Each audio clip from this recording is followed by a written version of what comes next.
നമസ്കാരം. ഓ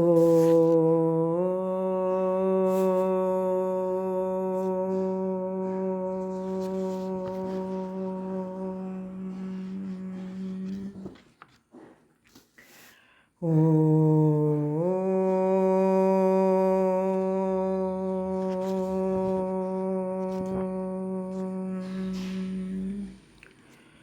ഓ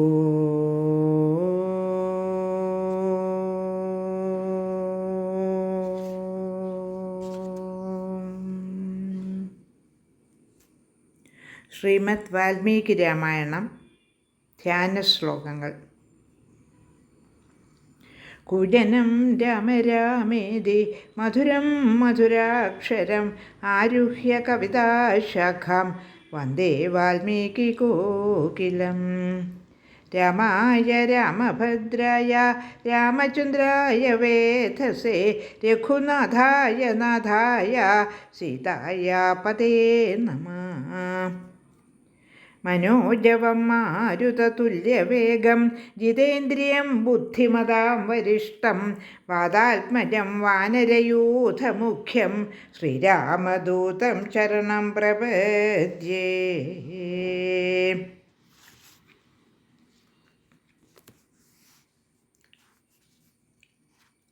ശ്രീമദ് വാൽമീകി രാമായണം അയോധ്യാകാന്ഡം 66-ാം സർഗത്തിലെ 14 വരെയുള്ള ശ്ലോകങ്ങൾ വായിച്ചു നിർത്തിയിരുന്നു. ഇന്ന് 66-ാമത്തെ സർഗത്തിലെ 16 തുടങ്ങി 27 വരെയുള്ള ശ്ലോകങ്ങൾ ചൊല്ലി ഏകദേശമായ അർത്ഥം പറയാം.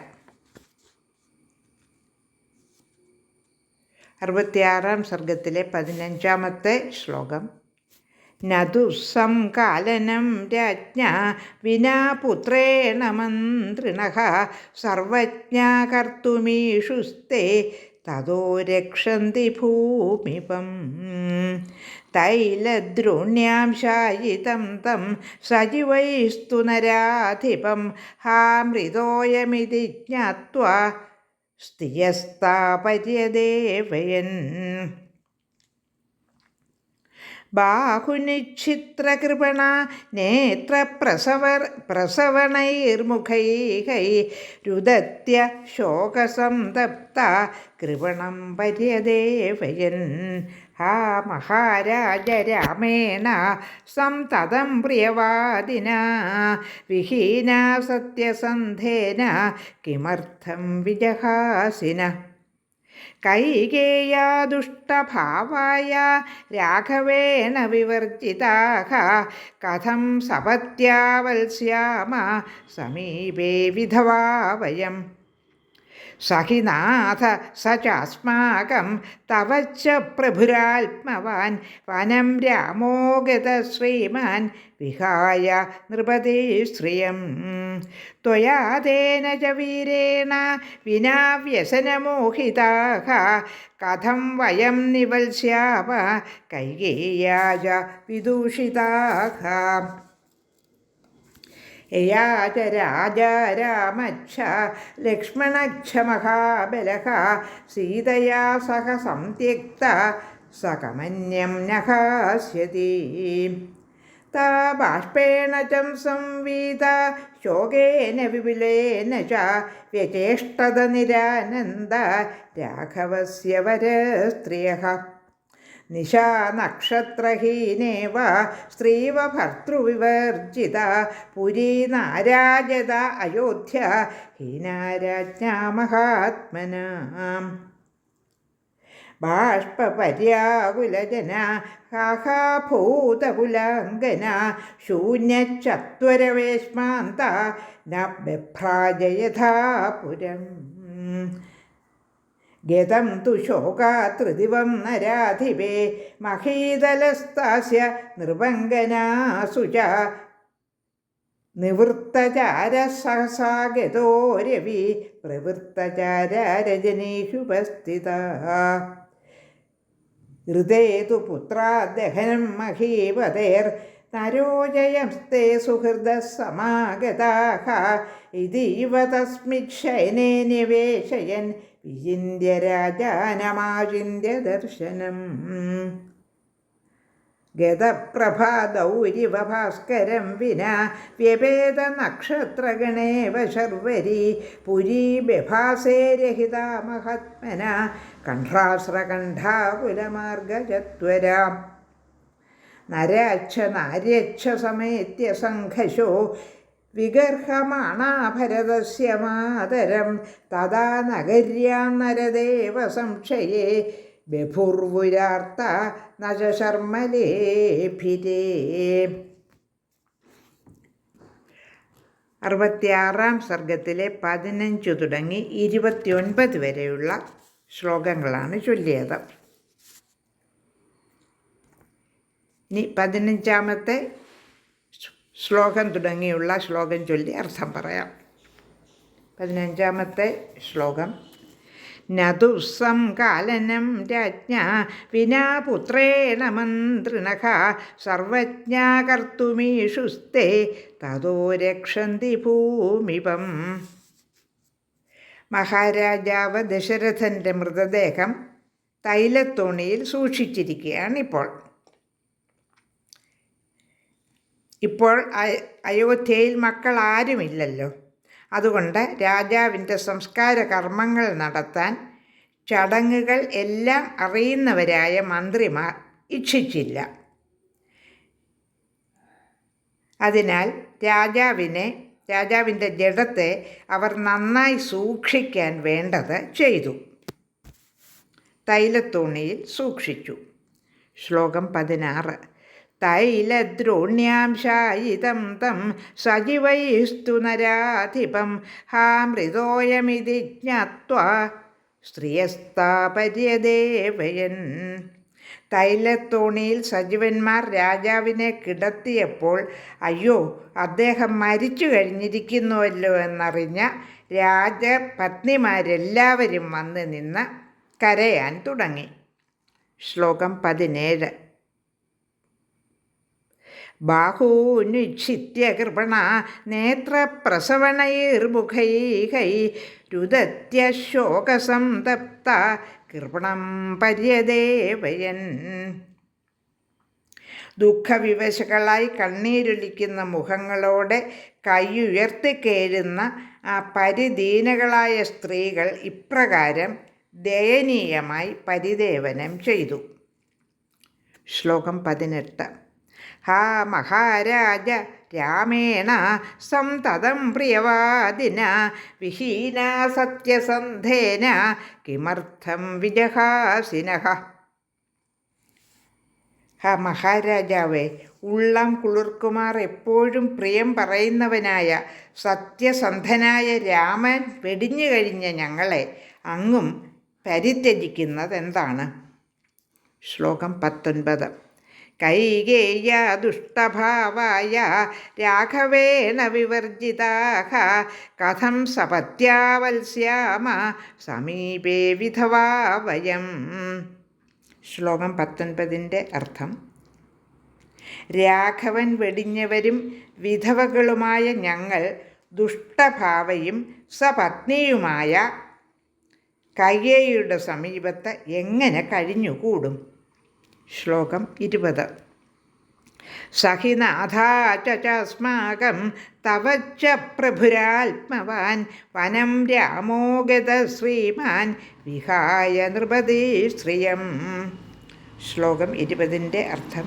ഞങ്ങൾക്കും അങ്ങേക്കും നാഥനായ ശ്രീമാനും ജിതേന്ദ്രിയനുമായ അദ്ദേഹം രാജ്യശ്രീയെ വെടിഞ്ഞ് കാട്ടിലേക്ക് പൊയ്ക്കളഞ്ഞല്ലോ. ശ്ലോകം 21.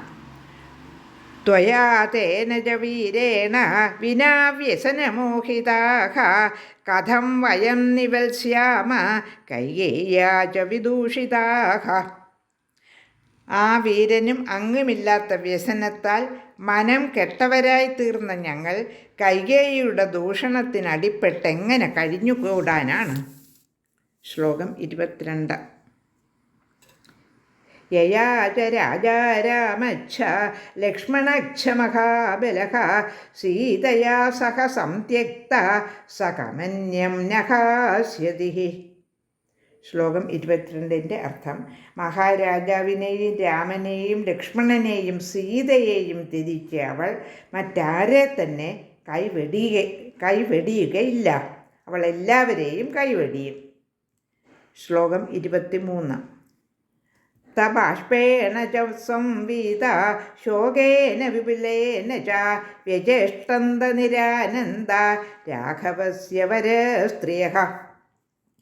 കണ്ണീരിൽ മുങ്ങി വിപുല ശോകത്തിൽപ്പെട്ട് കുഴങ്ങിപ്പോയ ആ മഹാരാജപത്നിമാർ എന്നേക്കും സുഖമറ്റവരായി പിടഞ്ഞ് കരഞ്ഞുകൊണ്ടിരുന്നു.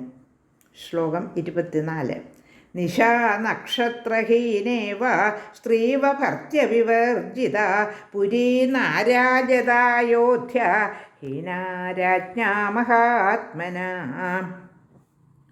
മഹാത്മാവായ രാജാവില്ലാത്ത ആ പുരി നക്ഷത്രരഹിതമായ ആകാശം പോലെയും ഭർത്താവില്ലാത്ത സ്ത്രീ പോലെയും ശ്രീകെട്ട് കിടന്നു. ശ്ലോകം 25 ബാഷ്പപര്യാകുലജന ഹാഹാഭൂതകുലാംഗന ശൂന്യചത്വരവേശ്മാന്ത നഭ്രാജയഥാപുരം. ശ്ലോകം 25 അർത്ഥം: കണ്ണീരൊഴുക്കുന്ന ജനങ്ങളും അയ്യോ എന്ന് നിലവിളിക്കുന്ന കുലസ്ത്രീകളും ശൂന്യങ്ങളായ അങ്കണങ്ങളോടുകൂടിയ ഗൃഹങ്ങളും നഗരത്തിന് മുൻപേയുള്ള ശോഭ ഇല്ലാതാക്കി. ആ ഗൃഹങ്ങളെല്ലാം തന്നെ മുൻപുള്ള ശോഭ ഇല്ലാതാക്കി കഴിഞ്ഞു. ശ്ലോകം 26 ഗതം തു ശോകാത്രിവിധം നരാധിപേ മഹീതലസ്താസു നൃപാംഗനാസു ച നിവൃത്തചാരാ സഹസാ ഗതോ രവിഃ പ്രവൃത്തചാരാരജനേഷു ഉപസ്ഥിത. ശ്ലോകം 26 അർത്ഥം: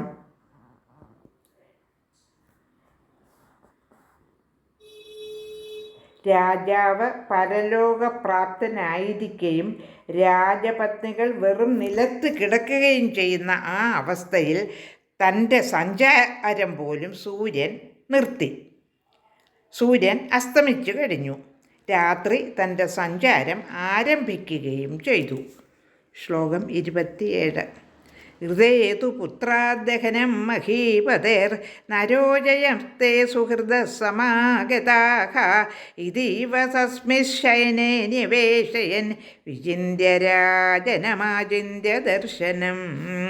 ശ്ലോകം 27 അർത്ഥം: പുത്രനെ കൂടാതെ രാജാവിൻ്റെ ശവദാഹക്രിയ ചെയ്യുന്നതൊട്ടും ശരിയല്ലെന്ന് നനച്ച ബന്ധുക്കൾ ആലോചിക്കാൻ പോലും വയ്യാത്ത ആ കിടപ്പിൽ തന്നെ രാജാവിനെ കിടത്തി. ഗതപ്രഭാദൗരിവ ഭാസ്കരം വിനാ വ്യഭേദ നക്ഷത്രഗണേവ ശർവരി പുരീ ബഭാസേ രഹിതാ മഹാത്മന കണ്ഠാസ്രകണ്ഠാകുലമാർഗജത്വര. ശ്ലോകം 28 അർത്ഥം: കണ്ണീർ ഒഴുകുന്ന നിലയിലുള്ളവരും കണ്ഠത്തിൽ തടഞ്ഞ കണ്ണീരുകൊണ്ട് ഗദ്ഗദം പൂണ്ടവരുമായ ആളുകളോട് കൂടിയ ആ പുരി നക്ഷത്രങ്ങളില്ലാത്ത രാത്രി പോലെയും സൂര്യനില്ലാത്ത നഭസ്സു പോലെയും ഇരുട്ടിലാണ്ട് കഴിഞ്ഞു. ശ്ലോകം 29 66 സർഗത്തിലെ അവസാനത്തെ ശ്ലോകമാണിത്. നരാച്ഛ നാര്യച്ഛ സമേത്യ സംഘശൗ വിഗർഹമാണോ ഭരതസ്യ മാതരം തഥാ നഗര്യാം നരദേവ സംക്ഷയേ ബഭുർവുരാർത്ത നച ശർമ്മലേഭിരേ. ശ്ലോകം 29 അർത്ഥം 66 സർഗത്തിലെ അവസാനത്തെ ശ്ലോകത്തിൻ്റെ അർത്ഥം: നഗരിയിൽ ആണുങ്ങളും പെണ്ണുങ്ങളും കൂട്ടം കൂട്ടമായി എത്തി. ഭരതമാതാവിനെ നിന്ദിക്കുകയും രാജാവിൻ്റെ മൃതിയിൽ ദുഃഖിക്കുകയും ചെയ്യുന്ന അവർക്ക് യാതൊരു സ്വസ്ഥതയും ഇല്ലാതായി തീർന്നു. ലോകാ സമസ്ത സുഖിനോ ഭവന്തു.